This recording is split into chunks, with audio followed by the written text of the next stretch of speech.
Subscribe and press the bell icon to never miss another video of Bhakti Charu Swami.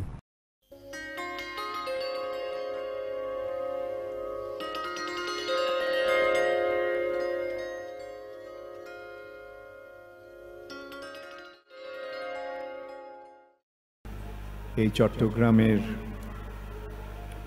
Bhupathi জমিদার সপ্তগ্রামের জমিদার তাদের বাৎসরিক আয় ছিল 20 লক্ষ স্বর্ণ মুদ্রা। 20 লক্ষ টাকা নয়, 20 লক্ষ স্বর্ণ মুদ্রা। এখনকার বিচারে আমরা বুঝতে পারি সেটা কি একটা অসীম অতুলনীয় সম্পদ। তোমরা যখন কথা হয়, পাঠ হয়, তখন হুলুধ্বনি দিও না। তোমরা কোনটা শুনবে? কথা শুনবে না হুলুধ্বনি শুনবে? হুলুধ্বনি অন্য সময় করো, যখন কীর্তন হয়, পাঠ হয়, তখন হুলুধ্বনি করো। তার মানে কি হচ্ছে? মন নেই, মনোযোগ দিয়ে শুনবে। হ্যাঁ, মনটা যদি না থাকে তাহলে কোথায় কি শুনে লাভ? কি শুনবে কি করে? হ্যাঁ, যখন সময় হয় যথাসময়ে হুলুধ্বনি দিও। যে কোনো সময় হুলুধ্বনি দেওয়াটা ঠিক নয়।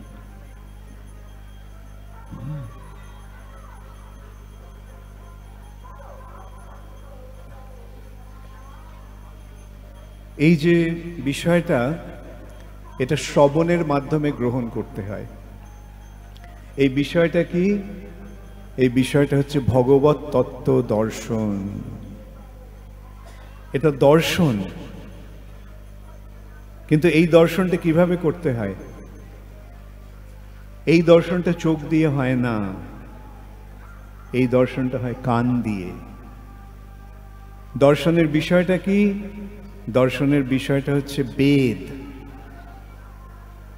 বেদের অর্থ কি? জ্ঞান। আর এই বেদের আরেকটি নাম হচ্ছে শ্রুতি। শ্রুতি মানে শ্রবণের মাধ্যমে এই বস্তুটিকে গ্রহণ করতে হয়। আর এই পন্থাটিকে বলা হয় শ্রৌত পন্থা। শ্রুতির মাধ্যমে এই বিষয়টিকে উপলব্ধি করা যায়। কর্ণরন্ধ্র পথ দিয়া হৃদি মাঝে প্রবেশিয়া বরিশয় সুধা অনুপম। বিষয়টি কি? বিষয়টি হচ্ছে দিব্য জ্ঞান। দিব্য জ্ঞান ভৌতিক জগতের জ্ঞান নয়। এই ভৌতিক জগতের ঊর্ধ্বে আরেকটি জগৎ আছে। সেই জগৎটি হচ্ছে চিৎ জগৎ, চেতন জগৎ। এই জগৎটা জড় জগৎ। জড় মানে অচেতন, আর ওই জগৎটা হচ্ছে চেতন। এখানে যেমন সবকিছু জড়, ওখানে সবকিছু চেতন। সেই জগৎটা হচ্ছে ভগবত ধাম। সেই জগৎটাকে তাই বলা হয় চিন্ময় ধাম, চিন্ময় জগৎ, চিৎ জগৎ। সেই জগতের প্রকাশ কিভাবে হয়?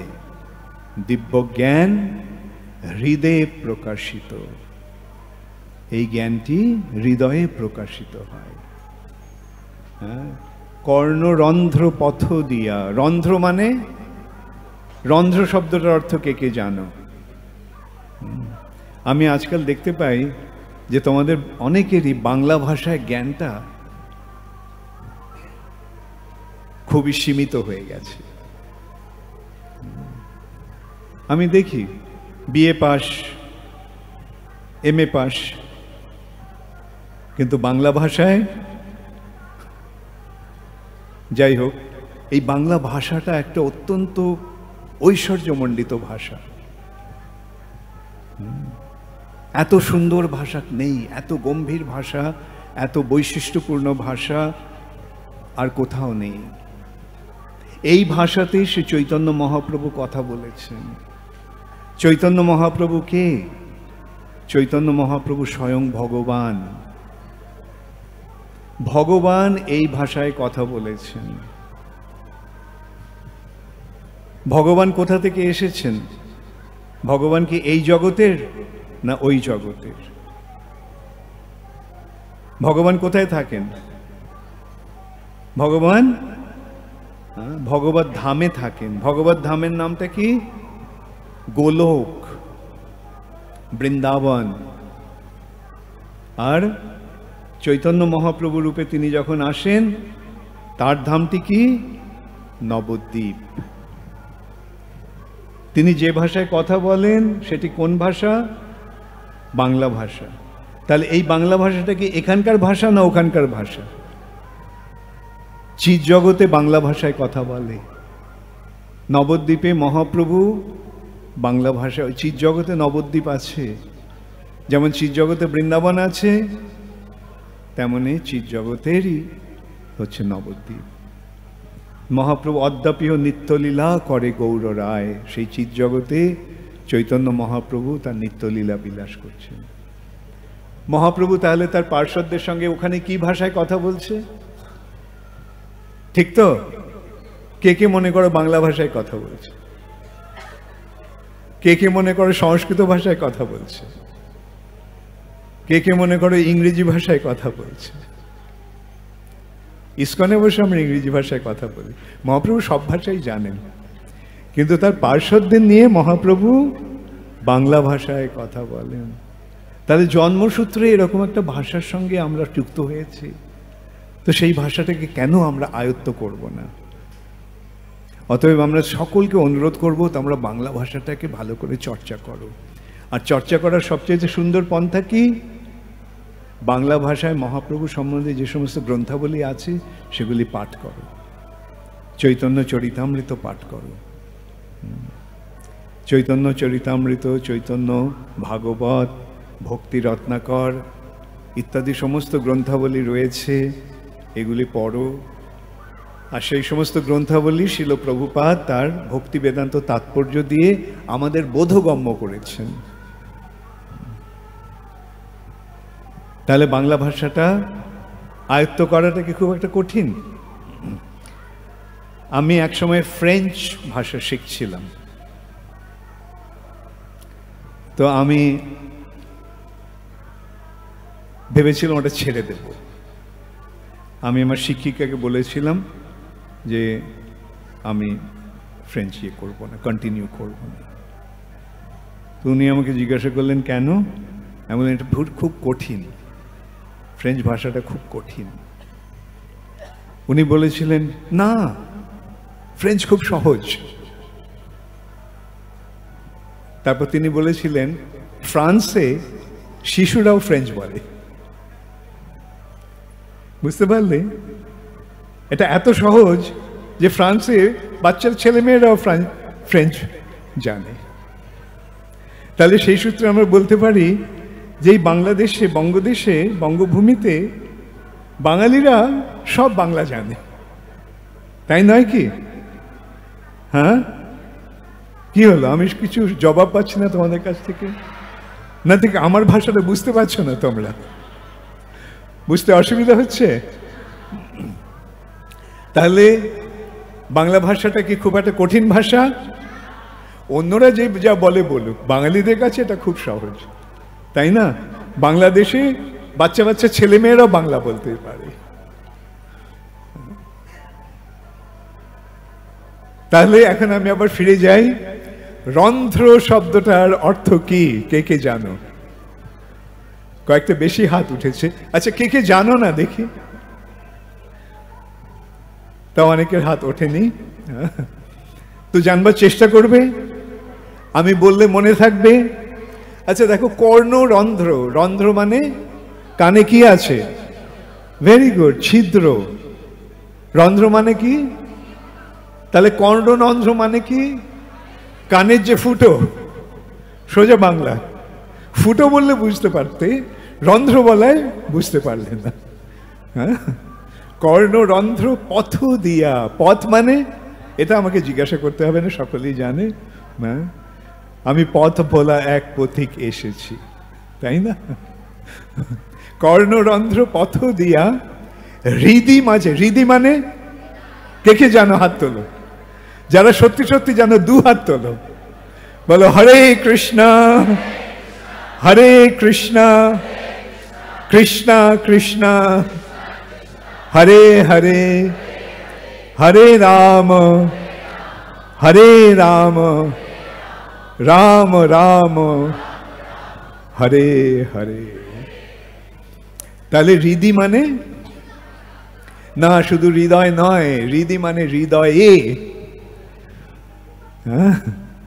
হৃদয় এ হচ্ছে হৃদি।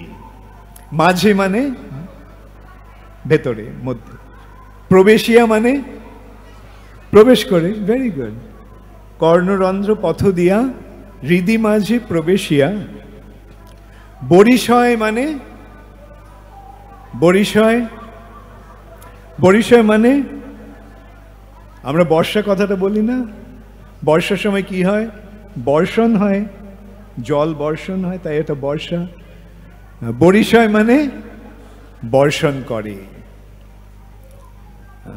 যেমন বৃষ্টিতে জল বর্ষণ হয়, তেমনি এই হরিনামের প্রভাবে কি হচ্ছে, ভগবত তত্ত্বজ্ঞানের প্রভাবে হৃদয়ে কিসের বর্ষা হচ্ছে, অনুপম।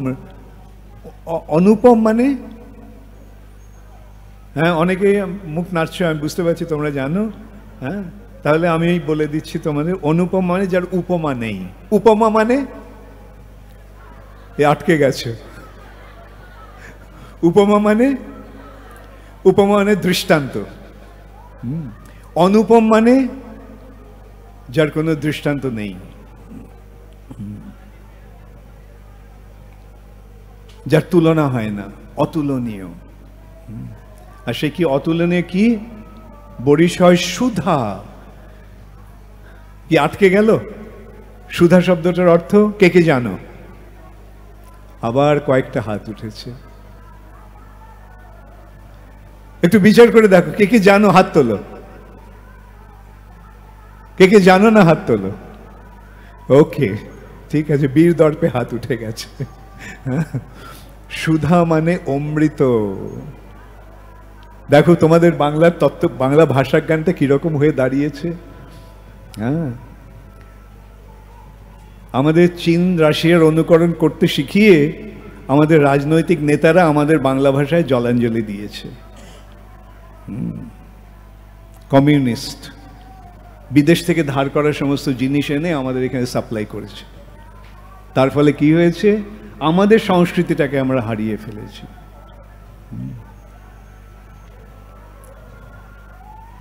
তোমরা কে কে রবীন্দ্রনাথের কবিতা পাঠ করেছো, পড়েছো? আচ্ছা,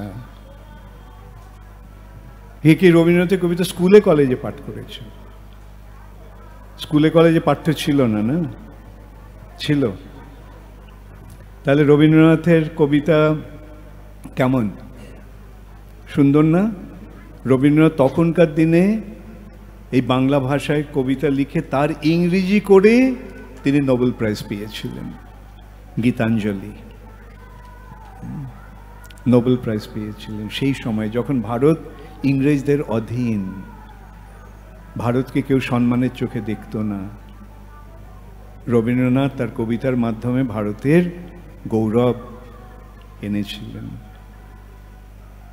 তার লেখার তুলনা হয় না, এত বড় এরকম কবিত্ব সচরাচর দেখা যায় না। তোমাদের কার কার সোনার তরী পড়া আছে? মনে আছে সব ইয়েগুলো, লাইনগুলো? হ্যাঁ, গগনে গরজে মেঘ ঘন বরষায়, কুলে একা বসে আছি নাহি ভরসা, রাশি রাশি ভাড়া ভাড়া ধান কাটা হলো সারা, ভরা নদী খুঁড়ো ধারা খর বরষা, কাটিতে কাটিতে ধান এলো বরষা। শুনতে কেমন লাগছে?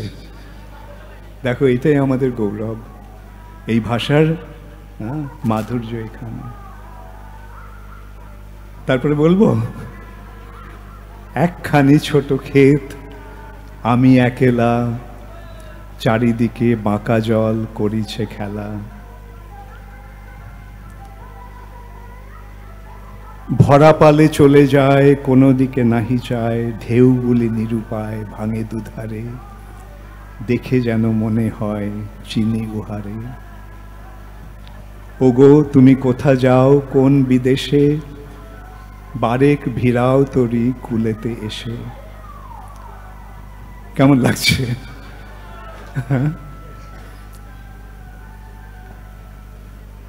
আমাদের এইটাই হচ্ছে আমাদের বৈশিষ্ট্য। কেবল রবীন্দ্রনাথ না, নজরুলকেও দেখো। আমি ঝঞ্ঝা, আমি ঘূর্ণি, আমি পথসন্মুখে যাহা পাই যাই চূর্ণি, আমি নৃত্য পাগল ছন্দ, আমি আপনার তালে নেচে চলি, আমি মুক্ত জীবনানন্দ। আমি ঝঞ্ঝা, আমি ঘূর্ণি, আমি পথসন্মুখে যাহা পাই যাই চূর্ণি,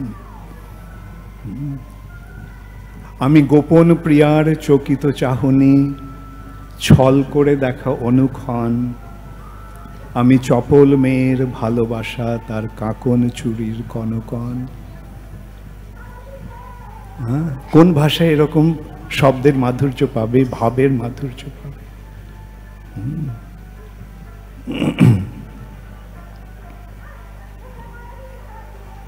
যাই হোক, আমরা আজকে রবীন্দ্রনাথ অথবা নজরুলকে নিয়ে আলোচনা করতে আসিনি এখানে। আমি মহাপ্রভু সম্বন্ধে আর আলোচনা করতে এসেছি। আমাদের বঙ্গভূমির বৈশিষ্ট্য কি? রবীন্দ্রনাথ নিশ্চয়ই আমাদের বঙ্গভূমিকে ঐশ্বর্যমণ্ডিত করেছেন, কিন্তু বাংলা বঙ্গভূমির আসল সম্পদ কে, আসল গৌরব কে? শ্রী চৈতন্য মহাপ্রভু, ভগবান স্বয়ং এখানে এসেছেন, ভগবান এসে তার লীলা বিলাস করেছেন। আমরা যে ভাষায় কথা বলছি সেই ভাষায় তিনি কথা বলেছেন। আমাদের এত কাছে তিনি এসে আমাদের কৃপা করেছেন, তিনি আমাদের ধন্যাতি ধন্য করেছেন, বঙ্গভূমিকে ধন্যাতি ধন্য করেছেন, ভারতবর্ষকে ধন্যাতি ধন্য করেছেন, সারা পৃথিবীকে ধন্যাতি ধন্য করেছেন। তাই মহাপ্রভুর মহিমা আমাদেরকে হৃদয়ঙ্গম করতে হবে, বুঝতে হবে। ঠিক আছে, তাহলে মহাপ্রভুর সম্বন্ধে এখন এটা কীর্তন করা যাক। ঠিক আছে, এটাও দেখো কি সুন্দর। হ্যাঁ, বাসু ঘোষ শ্রী চৈতন্য মহাপ্রভুর অতি অন্তরঙ্গ পার্ষদ। তিনি মহান কবি এবং তিনি গায়ক, সুগায়ক। তিনি অনেক কবিতা লিখে গেছেন মহাপ্রভু সম্বন্ধে। তার একটা হচ্ছে গোড়া গুণ গাও শুনি। গোড়াকে, গোড়া হচ্ছে শ্রী চৈতন্য মহাপ্রভু, তার গুণগান করো আমি শুনি। তিনি বলছেন গোড়া গুণ গাও শুনি। বহু পুণ্য ফলে সোপহু মিলল, প্রেম ও পরশমণি। অখিল জীবের এশোক সাগর, নয়ন নিমেষে শোষে। ওই প্রেমলেশ পরশ না পেলে, পরাণ জুড়াবে কিসে। অরুণ নয়নে বরুণ আলয়, করুণায় নিরীক্ষণে। মধুর আলাপে আখরে আখরে, সুধাধারা বরিশনে। প্রেমে ধল ধল পুলকে পুরল, আপাদ মস্তক তনু। বাসুদেব কহে শতধারা বহে, সুমেরু সিঞ্চিত জনু। সরল বাংলা, তাই নয় কি? বুঝতে পেরেছ সকলে? না আমাকে বোঝাতে হবে? যদি বলতে চাও সরলভাবে বলতে পারো। ঠিক আছে, আমি বলছি। ঠিক আছে, আমি তোমাদের সঙ্গে একটা আলোচনা করেই বলছি। গোড়া গুণ গাও শুনি। আমি বললাম গোড়াকে চৈতন্য মহাপ্রভু। কেন? কেন? তার অঙ্গকান্তিটা গৌরাঙ্গ, তাই গোড়া গৌরাঙ্গের সরল বর্ণনা হচ্ছে গোরা। গোরা গুণ গাও শুনি, এটা তো সহজ বোঝা গেল না? গুণ গাও শুনি, বহু পুণ্য ফলে সোপহু মিলল, প্রেম ও পরশমণি। বহু পুণ্যের ফলে সেই প্রভুকে আমরা পেয়েছি, যিনি হচ্ছেন প্রেমরূপ পরশমণি, যার পরশে কৃষ্ণ প্রেম লাভ হয়। বহু পুণ্য ফলে সোপহু মিলল, প্রেম ও পরশমণি। অখিল জীবের, অখিল শব্দটার অর্থ কি? একটু কঠিন হয়ে গেল এটা না? অখিল মানে সমস্ত, সকলের। অখিল জীবের মানে সমস্ত জীবের। এশোক ও সাগর, বোঝা অসুবিধা নেই, শোকের সাগর, দুঃখ কষ্টের সাগর, দুঃখ কষ্টের সমুদ্র। অখিল জীবের এশোক ও সাগর, নয়ন নিমেষে শোষে। তার নিমেষ মাত্র দৃষ্টিপাতের মাধ্যমে তিনি আমাদের শোকের সমুদ্র শুষে নেন, শুকিয়ে দেন। অখিল জীবের এশোক ও সাগর, নয়ন নিমেষে শোষে। ওই প্রেমলেশ পরশ না পেলে পরাণ জুড়াবে কিসে। ওই প্রেমের যদি ছোঁয়া যদি আমি না লাভ করতে পারি, তাহলে আমার প্রাণ জুড়াবে কি করে, আমার প্রাণ শান্ত হবে কি করে, আমার প্রাণ আনন্দে মগ্ন হবে কি করে। অখিল জীবের এশোক সাগর, নয়ন নিমেষে শোষে। ওই প্রেমলেশ পরশ না পেলে পরাণ জুড়াবে কিসে। অরুণ নয়নে বরুণ আলয়, করুণায় নিরীক্ষণে। নিরীক্ষণে মানে, নিরীক্ষণে মানে কঠিন হয়ে গেল না? নিরীক্ষণে মানে দেখে, নিরীক্ষণে মানে দর্শন করে বা দেখে। কি দিয়ে? অরুণ নয়ন। অরুণ মানে, অরুণ শব্দটা কি, অর্থটা কি? অরুণ হচ্ছে সূর্যের রথের সারথি, গরুরের বড় ভাই। অরুণ হচ্ছেন সূর্যের রথের সারথি। সূর্য ওঠার আগের আকাশটার রংটা কিরকম হয়? লাল হয়ে যায়, সেটা হচ্ছে অরুণের রং। সূর্যের রথের সারথিকে আমরা আগে দেখতে পাচ্ছি সূর্যদেবকে দেখার আগে। মহাপ্রভুর চোখ কৃষ্ণ প্রেমের আবেশে আরক্তিম, তাকে মনে হচ্ছে যেন অরুণ রঙে আরক্তিম। অরুণ নয়নে বরুণ আলয়। বরুণকে, বরুণ হচ্ছে জলের দেবতা, তার বাসস্থান। তার দুঃখ দিয়ে, চোখ দিয়ে, মহাপ্রভু চোখ দিয়ে যে অনর্গল ধারায় জল পড়ছে, মনে হচ্ছে যে সেটা যেন বরুণের আলয়, বরুণের বাসস্থান।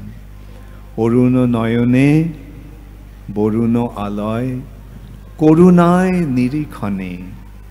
তিনি করুণা করে, কৃপা করে সকলের প্রতি দৃষ্টিপাত করছেন। মধুর আলাপে আখরে আখরে সুধাধারা বরিশনে। তিনি যে কথা বলছেন, তার কথার প্রতিটি অক্ষরে অক্ষরে মনে হচ্ছে সুধা শব্দটির অর্থ কি? ব্যাস, ভেরি গুড, জানা হয়েছে তাহলে। সুধা ধারা, অমৃতের ধারা বর্ষণ করছে।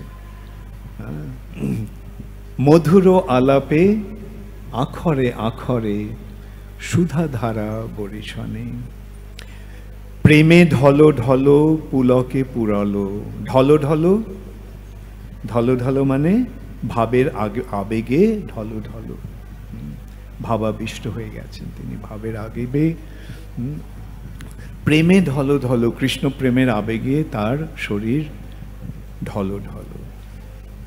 প্রেমে ঢলো ঢলো পুলকে পুরলো। পুলক মানে আনন্দের আতিশয্যে যখন লোমগুলো খাড়া হয়ে যায়, তখন সেটাকে কি বলা হয়? পুলক। এখানে রবীন্দ্রনাথের একটা কথা মনে আসছে আমার, গায়ে আমার পুলক লাগে, চোখে জড়ায় ঘুম। পুলক, পুলকিত। প্রেমে ঢলো ঢলো পুলকে পুরলো, আপাদ মস্তক তনু। আপাদ মস্তক মানে ভেরি গুড, পা থেকে মাথা পর্যন্ত। আপাদ মস্তক তনু। তনু মানে শরীর। ঠিক আছে, তোমাদের বাংলা জ্ঞানটা একটু বাড়ছে মনে হচ্ছে এখন। প্রেমে ঢলো ঢলো পুলকে পুরলো আপাদ মস্তক তনু বাসুদেব কহে শতধারা বহে সুমেরু সিঞ্চিত জনু। বাসুদেব ঘোষ বলছেন চৈতন্য মহাপ্রভুর এই রূপটি দেখে যেন সুমেরু পর্বত, সুমেরু পর্বতটা কি? সুমেরু পর্বতটা হচ্ছে সোনার পর্বত, সেই সোনার পর্বত যেন শতধারায় সিঞ্চিত হচ্ছে, স্নাত হচ্ছে, অভিষিক্ত হচ্ছে। প্রেমে ঢলো ঢলো পুলকে পুরলো আপাদ মস্তক তনু বাসুদেব কহে শতধারা বহে সুমেরু সিঞ্চিত।